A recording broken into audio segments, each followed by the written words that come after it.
По ощущениям, пандемия коронавируса почти закончена. QR-коды отменены, маски разрешили снять. И даже пропаганда вакцинации несколько приутихла. Это не повод отменять бустерную дозу, решила Карина Терехова. Тем более, что в ряде азиатских стран вводят новые карантины. Девушка дважды привилась спутником. На этот раз выбор пал на Pfizer. Карина дождалась, когда американскую вакцину разрешат всем.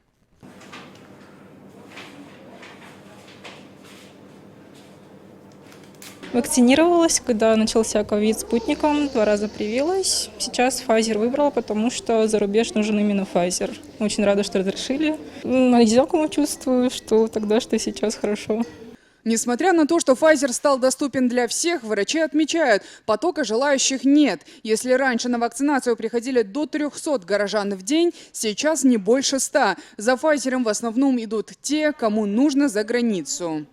В данный момент в нашей поликлинике вакцина Комирнати в количестве 3400 доз имеется. Срок годности у них до 1 июля 2022 года.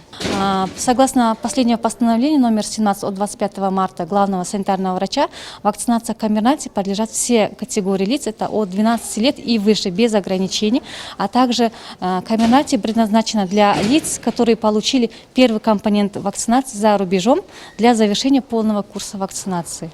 По данным Горздрава, в Шымкенте больше 200 тысяч доз Pfizer. Американскую вакцину можно сделать во всех городских поликлиниках. Коркема Сибалиева, Ерлан Бексаидов, Абзал Тарабеков. Информационная служба телекомпании «Отрар».